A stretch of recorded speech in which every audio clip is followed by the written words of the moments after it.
मुसलमानी बुअद गर्दन नहादन इनाने खुद बदस्ते खाज़दादन मुसलमानी हलो गर्दन के झुकिয়ে দেওয়ার নাম মুসলমানি। অর্থাৎ যখন নাকি একটা ঘোড়া তার মুখে লাগাম লাগানো হয় না, ওই ঘোড়াটা যেদিকে ইচ্ছে সেদিকেই দৌড়াদৌড়ি করে। যখন ওই ঘোড়ার মুখে লাগাম লাগাইয়া সবারই হাতে ছাড়িয়ে দেওয়া হয়, এখন আর ঘোড়া তার ইচ্ছা মতো আর চলতে পারে না। তাকে ডাইনে টান দিলে ডাইনে যাইতে হয়, বায়ে টান দিলে বায়ে যাইতে হয়, পিছনে টান দিলে দাঁড়িয়ে থাকতে হয়।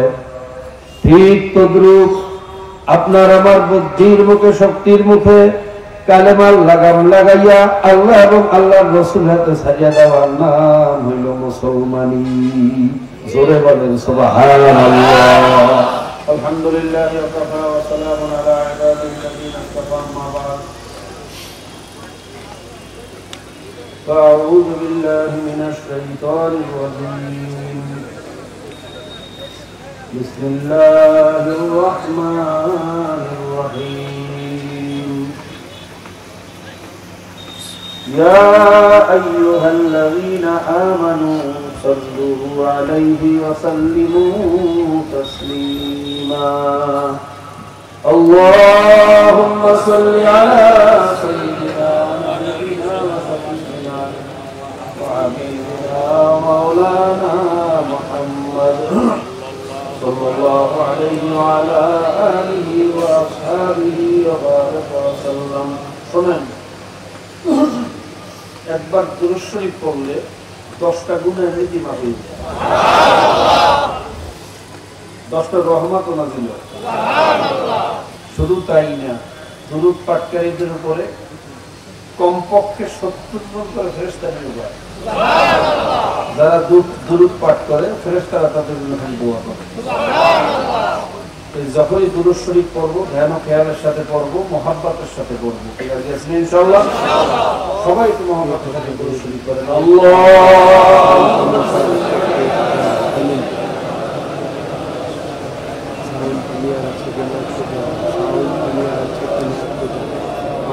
সাউন্ড আমার কানের দিকে না, আমার কাছে যেতে বলছি ওদিকে ঘুরে যাও, কানের দিকে যাওয়া হবে না।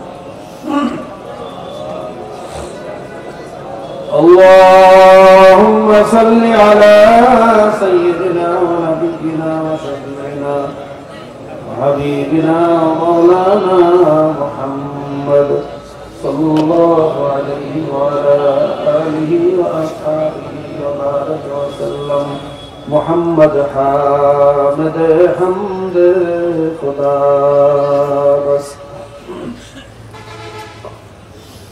محمد حامد حمد خدا بس. خدا مدا محمد مصطفى بس. زما حضوری برآمد جان عالم. زما حضوری برآمد جان عالم.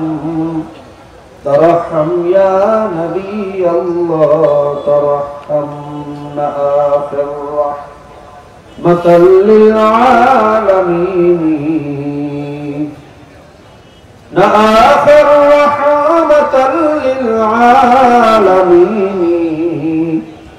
محرومات چراغ آخر نشینی زخت ایلا لئے سیراب برخیز. زخت ایلا لئے سیراب برخیز. چنر از خواب چند از خواب برخیز. برو آور سرز برد یمانی. برو آور سرز برد یمانی. روح تست صبح زندگانی. بلغ العلا بكماله كشف الدجى بكماله. حسنت جميع خصاله সাল্লু আলাইহি ওয়া আলিহি। সবাই পড়েন বালাগাল উলা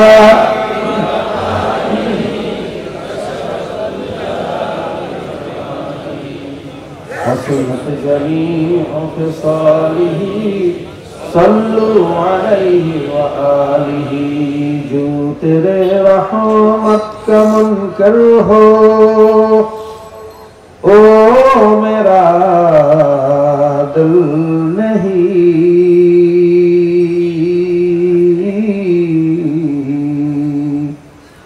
مانگنا جس کو نہ آئے او کوئی سائل نہیں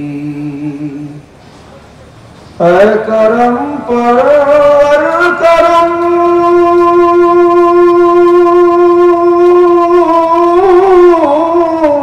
اپنے گناہوں پر نہ چاہو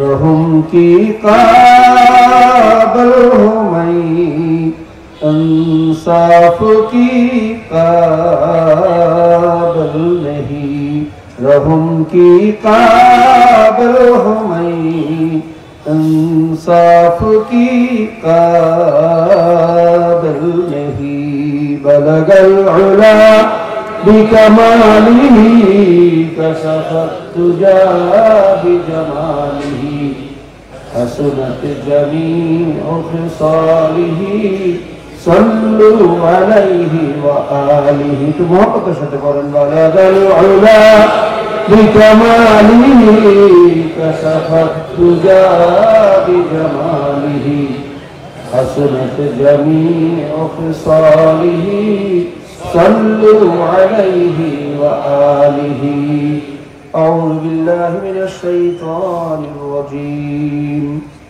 بسم الله الرحمن الرحيم يا أيها الذين آمنوا اتقوا الله حق تقاته ولا تموتن إلا وأنتم مسلمون صدق الله مولانا العظيم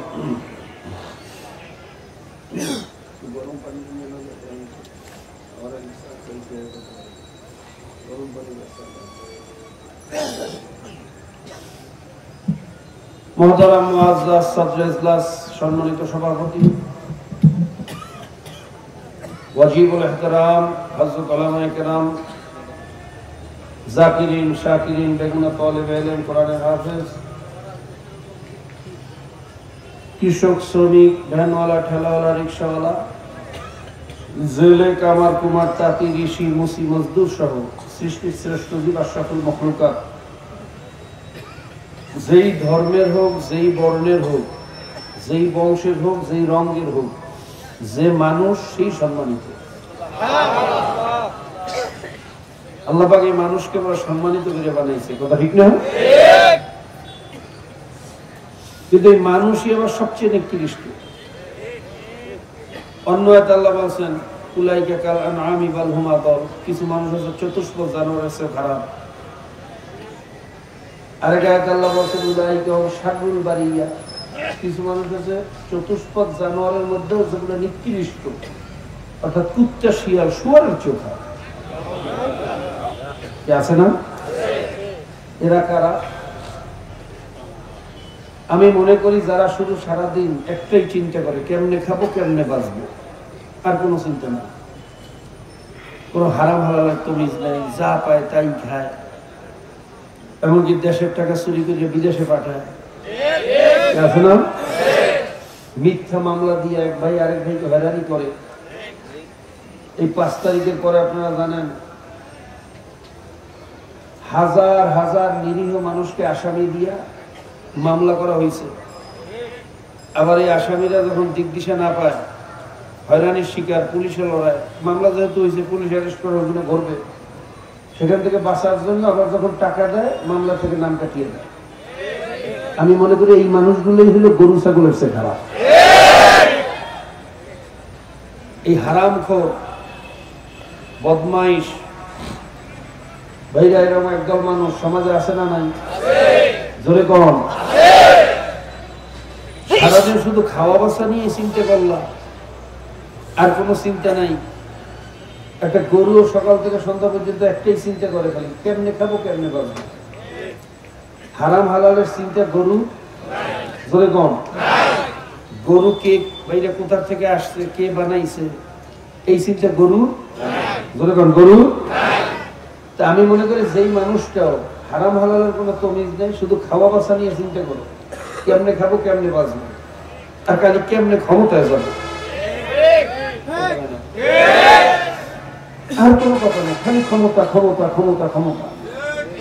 5 তারিখের পরে একদল মানুষকে দেখলাম, ভাইয়া যাদের বুকের তাজা রক্তের বিনিময়ে আজকে আমরা এখানে উন্মুক্ত মাহফিল করতে পারতেছি, যাদের রক্তের বিনিময়ে আজকে আমরা জেলের থেকে বাহিরে ঘুরতেছি। 5 তারিখের আগে কবরের মধ্যে পলান লাগতো, এখন খোলা বাতাসে ঘোরাফেরা করতেছি। যাদের বুকের তাজা রক্তের বিনিময়ে আমরা আজকে অধিকার পাইছি, তাদেরকে তুচ্ছ তাচ্ছিল্য করিয়া গালিগালাজ করা হয়, তাদেরকে দমন করার জন্য বিভিন্ন ষড়যন্ত্র করা হয়। কি কথা ঠিক না? শুধু ক্ষমতায় যাওয়ার জন্য পাগল হয়ে গেছে। আমি বলি এগুলো গরুর চেয়ে খারাপ। কথা ঠিক না বাবা? যার ভিতরে এই চিন্তা নাই যে আমি কে, আমার কে বানাইলো, কোথা থেকে আসলাম, কোথায় রওনা করলাম, আমার বাবা কোথায় গেল, দাদা কোথায় গেল, এই কবরের মধ্যে কি অবস্থা হবে, হাসরে কি অবস্থা, মিজানে কি অবস্থা, ফুলসিরাতে কি অবস্থা। মিন নুতফাতিন আমশাজিন নাবতালিহি ফাজআলনাহু সামিয়াম বাসীরা। আমার মাওলা বলতেছেন তোদেরকে আমি কি দিয়ে বানাইছি জানো না? নুতফায়ে আমশাজ। যে নুতফায়ে আমশাজের মধ্যে কোথায় হাত, কোথায় পা, কোথায় চক্ষু, কোথায় কান, কোথায় দাঁত, কোথায় নাক, কোথায় হাড্ডি, কোথায় গোশত, এর কোন অস্তিত্ব সারা পৃথিবীর অনুবীক্ষণ যন্ত্র একত্রিত করেও যদি তালাশ করে, আপনার আমার কোন অস্তিত্ব নুতফার ভিতরে পাবে? কথা কয় না? এরকম নুতফায়ে আমশাজ, তাও আবার শাইয়াম মাযকুরা, যা মানুষের মুখে আনতো লজ্জাবোধ করে। এমন একটা জিনিস যার ভিতরে আমার কোনো জিকির ছিল না, আমার কোনো পরিচয় ছিল না। এরকম নুতফায়ে আমশাজ মায়ের উদরের ফ্যাক্টরির ভিতরে ফেলাইয়া 10 মাস 10 দিন ঘুরাইয়া ফিরাইয়া এত সুন্দর চেহারা দিয়া কে বানাইল? আরো জোরে কম। বাবা এই চিন্তা যাদের মধ্যে নাই, আমি মনে করি তাদের মধ্যে আর গরুর মধ্যে কোনো পার্থক্য নাই। আল্লাহ পাক রব্বুল আলামিন আমাদেরকে বোঝার এবং আমল করার তৌফিক দান করুন। তো ভাইরা, বৈরী আবহাওয়া চলতেছে, হঠাৎ মেঘ, হঠাৎ বৃষ্টি হয়, কথা ঠিক না? লম্বা আলোচনা করব না। তাছাড়া ওয়াজ আসলে আমরা সবাই জানি, সমস্যা হলে মানি না। সমস্যা কোন জায়গায়? ওয়াজ কিন্তু জানি। আচ্ছা, নামাজ পড়া ফরজ জানেন না কে কে? আর জায়গা দিই জাগাইছে, একজনে জাগাইছে, আন্দাজে জাগাইছে, বুঝতে জাগাই না। নামাজ যে ফরজ বাংলাদেশে হিন্দুরাও জানে, কথা কয় না? রোজা জোরে কম। ধনী হইলে হজ যাকাত, আরো জোরে কম। হালাল রিজিক তালাশ করা, পর্দা পুশিদা মানিয়ে চলা, জোরে কইয়েন। এগুলো জানেন না কে কে? আজ জাগান, তারা সারা রাত ওয়াজ করুন। কি না জানেন? আছে কি? সুদ খাওয়া, ঘুষ খাওয়া কি? পরের মাল ঠকাই খাওয়া, বেপর্দা হওয়া, আরো জোরে কম। ভাইয়া মিথ্যা সাক্ষী দেওয়া, আইন ঠেলিয়ে খাওয়া, মাফে কম দেওয়া, খাদ্যে ভেজাল দেওয়া, আল্লাহর জমিনে আল্লাহর দ্বীনের পরিবর্তে কুফরি আদর্শ বাস্তবায়নের চেষ্টা করা, এগুলো জানেন না কে কে? আর জানেন? কথা বলে না। তাহলে দেখা গেল বাবা ওয়াজ আসলে সবাই জানে, সমস্যা হলো মানে না। সমস্যা কোন জায়গায়?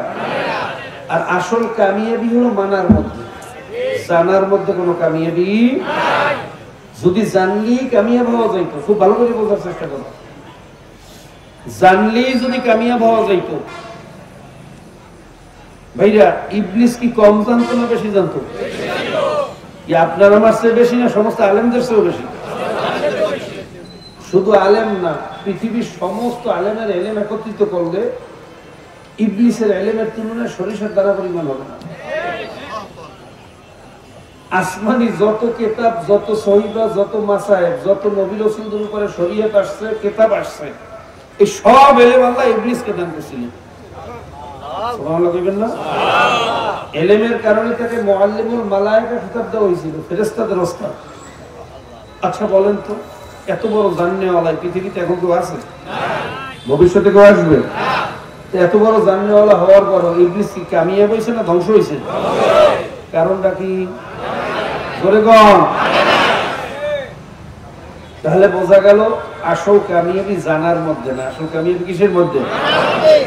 আল্লাহ পাক রব্বুল আলামিন আমাদের সকলকে মানার তৌফিক দান করুন। আমি যে আয়াত শরীফ তেলাওয়াত করছি, আল্লাহ পাক রব্বুল আলামিন বলতেছেন, ইয়া আইয়ুহাল্লাযীনা আমানুত্তাকুল্লাহা হাক্কা তুকাতিহি ওয়া লা তামুতুন্না ইল্লা ওয়া আনতুম মুসলিমুন। হে আমার ঈমানদারেরা, তোমরা আমি মাওলাকে ভয় করার মতো ভয় করো এবং খবরদার মুসলমান না হইয়া কেউ মরিও না। কি না হইয়া? আর উপরে কম। এইবার প্রশ্ন হলো, মুসলমান কাকে বলে? আমরা তো অনেকে মনে করি, হুজুর আমার বাবা মুসলমান, দাদা মুসলমান, চৌদ্দ পুরুষ সবাই মুসলমান, সরকারি কাগজপত্রে আমার ধর্মের জায়গায় লেখা ইসলাম, আমি তো মুসলিম, সার্টিফিকেট প্রাপ্ত মুসলিম। তাহলে আমার আবার একটা চিন্তা বেশি, এত ওয়াজমা ফেলে এত মসজিদে মাদ্রাসায় যাওয়া লাগবে না, আমি তো মুসলমান হইই। এরকম চিন্তা অনেকে করে না? করে না? আরো করে কম। বাবা আপনাদের কাছে প্রশ্ন, ডাক্তারের ছেলে হলে ডাক্তার হয়ে যায়? ইঞ্জিনিয়ারের ছেলে পড়ালেখা না করলে ইঞ্জিনিয়ার হওয়া যায়? নূহ আলাইহিস সালামের ছেলে কেনান, সে ছিল কাফের। কার ছেলে? কোন পীরের ছেলে, কোন মুফতির ছেলে, খুব নবীর ছেলে। এরপরেও মুসলমান হইতে পারে? তাহলে বোঝা গেল মুসলমানের ঘরে জন্ম হইলেই মুসলমান হওয়া যায়। ঠিক তদ্রুপ কাফেরের ঘরে জন্ম হইলেও কাফের হয় না। যেমন ইব্রাহিম নবী আলাইহিস সালাতু ওয়াস সালাম, তিনি ছিলেন নবী, তার জন্মদাতা পিতা ছিল আজর কুমার, সে ছিল কি? কথা কয় না? এই ঘটনার দ্বারা কিয়ামত পর্যন্ত আল্লাহ পাক রব্বুল আলামিন সমস্ত মানুষকে শিক্ষা দিয়েছেন যে মুসলমানের ঘরে জন্ম হইলেও মুসলমান হয় না, কাফেরের ঘরে জন্ম হইলেও কাফের হয় না। তাহলে মুসলমান কারে কয়? এটা একটা চিন্তার বিষয়, কথা ঠিক না? এক আল্লাহর ওলি সংক্ষেপ উদাহরণ দিয়ে বলছেন, মুসলমানি বুয়াদ গারদান নেহাদান এনানে খুদ বাদস্তে খাজাদান। মুসলমানি হলো গর্দানকে ঝুঁকাইয়া দেওয়ার নাম মুসলমানি। অর্থাৎ যখন নাকি একটা ঘোড়া, তার মুখে লাগাম লাগানো হয় না, ওই ঘোড়াটা যেদিকে ইচ্ছে সেদিকেই দৌড়দৌড়ি করে। যখন ওই ঘোড়ার মুখে লাগাম লাগাইয়া সবারই হাতে সাজিয়ে দেওয়া হয়, এখন আর ঘোড়া তার ইচ্ছা মতো আর চলতে পারে না। তাকে ডাইনে টান দিলে ডাইনে যাইতে হয়, বায়ে টান দিলে বায়ে যাইতে হয়, পিছনে টান দিলে দাঁড়িয়ে থাকতে হয়। ঠিক তদ্রুপ আপনার আমার বুদ্ধির মুখে, শক্তির মুখে কালেমার লাগাম লাগাইয়া আল্লাহ এবং আল্লাহর রাসূল হাতে সাজিয়ে দেওয়ার নাম হইল মুসলমানি। জোরে বলেন সুবহানাল্লাহ।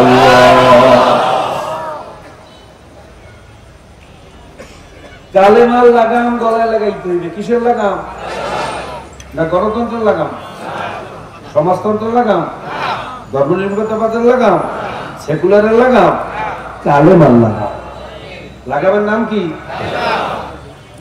আবার এই কালেমার লাগাম লাগাইয়া লাগামের রশি ছাড়তে হইবে কার হাতে? পীরের হাতে? কত কম? নেতার হাতে, নেত্রীর হাতে, কোন দলের হাতে? কার হাতে ছাড়তে হইবে? আল্লাহ এবং আল্লাহ রাসূলের হাতে। আল্লাহ এবং আল্লাহ রাসূল যেভাবে বলছেন, যেখানে ডাইনে বলছে সেখানে ডাইনে, যেখানে বামে বলছে সেখানে, যেখানে দাঁড়াইয়ে থাকতে বলছে সেখানে। কোন চালাকি আর করা যাবে? আল্লাহ এবং আল্লাহ রাসূলের হুকুমের বাইরে কোন পীর যদি হুকুম দেয় শোনা যাবে? কোন নেতা যদি হুকুম দেয়? জোরে বল। এমনকি বাবা মাও যদি ইসলামের বিরুদ্ধে হুকুম দেয়, মুসলমান শুনতে পারে না। তাহলে মুসলমানই থাকে, এর নাম হইল মুসলমান। এবার বুঝতে পারছেন? জিনিসটা সহজ হয়ে গেল না? এবার আসেন আল্লাহ এবং আল্লাহ রাসূলের হুকুম আহকাম আপনার আমার প্রত্যেকটা ক্ষেত্রে, ব্যক্তিগত জীবন, পারিবারিক জীবন, সামাজিক জীবন, রাজনৈতিক জীবন, আন্তর্জাতিক জীবন, জহেরে বাতেনে, কামাইতে খরচে, লেবাসে পোশাকে, সুরাতে সিরাতে, লেনদেন, চলাফেরা, স্কুল কলেজ মাদ্রাসা, এক কথায় জন্ম থেকে শুরু করে মৃত্যু পর্যন্ত, পায়খানা থেকে শুরু করে সিংহাসন পর্যন্ত প্রত্যেকটা জায়গায় আল্লাহ এবং আল্লাহ রাসূলের হুকুম আহকাম আছে না নাই? অনেকে আমরা আছে ব্যক্তিগত জীবনে ইসলাম মানি কিন্তু পারিবারিক জীবনে মানি না। নিজে খুব নামাজ রোজা করে, তাহাজ্জুদ পড়ে, অথচ নিজের ছেলেপানগুলারে খ্রিস্টানি কায়দায় চালায়। আমি সারা রাত তাহাজ্জুদ পড়লাম আর আমার ছেলেগুলো ফজরের সময় সব ছেলে মেয়েগুলা, আমার স্ত্রী নাকে তেল দিয়ে ঘুমাইল, আমার টাকা দিয়ে আমার দুশ্মন, আল্লাহর দুশ্মন ঘরে পালতেছি, এই মুসলমানি আল্লাহর দরবারে কাজে লাগবে? নিজে যখন ইসলাম মানতে হবে, আহাল পরিবারকে ইসলাম মানানো লাগবে না? লাগবে না? অনেকে আছে নিজে খুব পর্দা করে অথচ নিজের যুবতী মেয়েটারে বেপর্দা সাজাইয়া পড়াইয়া, টাইট ফিট পোশাক পরাইয়া যুবক ছেলে যুবকদের সামনে দিয়ে স্কুল কলেজে পাঠায়। আর এলাকার যুবক ছেলেগুলো আমার যুবতী মেয়েটারে দেখার পরে আশ্বিন মাসের পাগলা কুকুরের মতো খালি পিছনে পিছনে ঘুরে। কথা বলে ধ্বংস করলা তোমার মেয়েটারও, ধ্বংস করলা আমার ছেলেগুলো। এই মুসলমানি আল্লাহর দরবারে কাজে লাগবে? লাগবে। অনেকে আছে পারিবারিক জীবনে ইসলাম মানে কিন্তু সামাজিক জীবনে মানে না।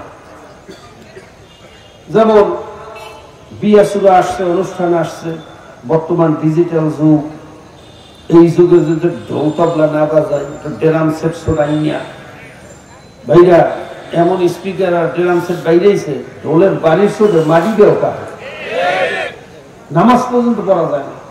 কথা কয় না? আছে না নাই? অমুক মুন্সিবাড়ি আলারা খুব ঢোল ঢম্বুরা বাজিয়ে অনুষ্ঠান করছে, কারণ আমিও তো তালুকদার, আমি যদি অসুখ বেশি করিয়া না করি তাহলে আমার আর ইজ্জতই থাকে না। পাল্লা দিয়ে ইহুদি খ্রিস্টানের মতো অনুষ্ঠান মুসলমানের সন্তানেরা শুরু করছে না? করে না? করা যাবে? অনেকে আছে সামাজিক জীবনে ইসলাম মানে কিন্তু রাজনৈতিক জীবনে মানে না। রাজনৈতিক জীবনে মনে হয় ইসলাম ইসলাম নাই। কথা বলে না? একদল বাঙ্গু সুশীল বলে না এদেশে ইসলামী রাজনীতি চলবে না, ধর্মীয় রাজনীতি চলবে না, ওনার ধর্মের রাজনীতি চলবে। উনি যে সেকুলার ধর্ম অবলম্বন করছে, ডেমোক্রেসি বা গণতন্ত্রের ধর্ম মানে ওনার ধর্ম চলবে, কিন্তু নবী মুহাম্মদের ধর্ম চলবে না। এটা কোনো কথা হইল? কথা বলে না? ধর্ম কারে কয়? যে যাহা ধারণ করে তাহা কি বলা হয়? কথা বলে না? যেমন যারা গৌতম বুদ্ধকে নেতা মানে তারা বুদ্ধিস্ট, বৌদ্ধ ধর্ম। যারা শ্রীকৃষ্ণকে নেতা মানে তারা হলো হিন্দু, হিন্দু ধর্ম। কি কথা ঠিক না? যারা গুরু নানককে নেতা মানে তারা হলো শিখ ধর্ম। ঠিক তদ্রুপ যারা আব্রাহাম লিঙ্কনকে নেতা মানে তারা হইল গণতন্ত্র ধর্ম। ভুল কইলাম? ধর্মীয় রাজনীতি চলবে না এ কথা গৌতম বুদ্ধ বলতে পারে, গৌতম বুদ্ধের মুরিদেরা বা উম্মতেরা বলতে পারে, কারণ গৌতম বুদ্ধ শুধু ধর্মের নেতা ছিল, রাষ্ট্রের নেতা বলে কোন রাষ্ট্র পরিচালনা করছে নাকি? শ্রীকৃষ্ণ হিন্দুদের নেতা, সে শুধু ধর্মের নেতা ছিল, রাষ্ট্রের নেতা। কথা বলে না? গুরু নানক শুধু ধর্মের নেতা ছিল কিন্তু রাষ্ট্রের নেতা। আমার নবী শুধু ধর্মের নেতা না রাষ্ট্রের নেতা? যারা বলে ধর্মীয় রাজনীতি চলবে না, ইসলামী রাজনীতি চলবে না, আমি বলতে পারি আপনি বড় জোর গুরু নানকের উন্মত হইতে পারেন, গৌতম বুদ্ধের উন্মত হইতে পারেন, শ্রীকৃষ্ণের উন্মত হইতে পারেন, নবী মুহাম্মদের উন্মত হইতে পারেন না। বাঙালির আবদার ধর্মীয় রাজনীতি চলবে না, এই আবদার বাংলাদেশে চলতে দেওয়া যাবে? আবার রাজনীতির নামে ভাইরা যারা এই সমস্ত মানব রচিত কুফুরি সংবিধান বাস্তবায়ন করতে চায়, যে সমস্ত কুফুরি আদর্শের ভিতরে বলা আছে government by the people, of the people, for the people, যার অর্থ হলো এক কথায় জনগণ সকল ক্ষমতার আইন দেওয়ার মালিক। যার ফলশ্রুতিতে কিছুদিন আগে আপনারা শুনছেন থাইল্যান্ডে গাঁজা খাওয়া বৈধ হয়ে গেছে। অধিকাংশ জনগণই গাঁজা খাইতে গেলে সব গাঁজা খর হয়ে গেছে, কারণ মিললে কইছে যে গাঁজা খাওয়া বৈধ করিয়ে দাও, গাঁজা খাওয়া যায়। আমেরিকাতে সমকামিতা জায়েজ। সমকামিতা কারে কয়? পুরুষে পুরুষে মিললে বিয়ে করবে, কোনো অসুবিধা নেই। ভারতেও কিছুদিন আগে সমকামিতার আইন পাশ করা হয়েছে। নাউজুবিল্লাহ। কুকুর শিয়ালের মধ্যে যে আইন নেই সেই আইন পাশ করে মানুষ, এগুলো কি মানুষ না? ওগুলো একদম সাধুল বাড়ি গিয়া কথা।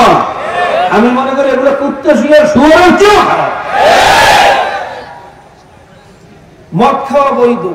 অধিকাংশ সাংসদ যদি বলে মদ খাওয়া যায়, কেউ যদি বিল উত্থাপন করে, মাননীয় সংসদ স্পিকার, পৃথিবীর অনেক উন্নত দেশে মদ খাওয়া বৈধ, গাঁজা খাওয়া বৈধ, জেনা বেবিচার বৈধ, পতিতলা পুরস্কার বৈধ, এমনকি সমকামিতাও বৈধ। আমরাও তো উন্নত হইতে চাই, আমরা পিছিয়েই থাকবো কেন? আমাদের দেশ ওই আইনগুলো পাশ করিয়ে ফেলান। এই বিলের উপরে যদি অধিকাংশ সাংসদ বলে যে হ্যাঁ, তাহলে সব জেনাটেরা জায়েজ হয়ে যায়। আচ্ছা বলেন তো, এটা কি মুসলমানের পদ্ধতি না কাফেরের পদ্ধতি? পৃথিবীর সমস্ত মানুষ একত্রিত হইয়াও যদি বলে মদ খাওয়া যায়, জায়েজ হবে? চুরি করা যায়, জায়েজ হবে? জেনা করা যায়, জায়েজ হবে? সুদ খাওয়া যায়, জায়েজ হবে? খুন করা যায়, জায়েজ হবে? সব খুনি একত্রিত হয়ে যেমন বাংলাদেশে যেভাবে চলতেছিল, আরো কিছুদিন গেলে তো মনে হয় সবই স্বৈরাচার হয়ে দিত। কি কথা ঠিক না? মানে স্বৈরাচার সব মিলিয়ে যদি বলতো যে বিরোধী দলের যারা আছে সব নিয়ে জেলে ঢুকানো যায়, সব নিয়ে আয়না করে ঢুকানো যাবে, সবগুলোর খুন করা যাইবে, এর উপরে সরকার দলের লোকজন বলতো যে হ্যাঁ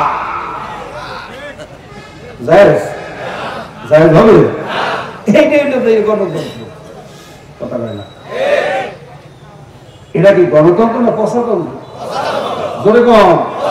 আরে গণতন্ত্রের আশ্রয়ে ডক্টর সলিমুল্লাহ খান সাহেব বলছেন খুব ভালো কথা, যে যত চোর, গুন্ডা, বদমাইশ, লুচ্চা, লম্পট, খুনি, ধর্ষক, এদের শেষ আশ্রয় স্থল হলো গণতন্ত্র। এই গণতন্ত্রের মাধ্যমে এলাকার নেতাগুলা সে ভোটে জেতার জন্য যত মদখোর, গাঁজাখোর, ইয়াবাখোর, ডেন্ডিখোর, আর কি কি আছে, ফেন্সিডিল, ইনোকটিন, মরফিন,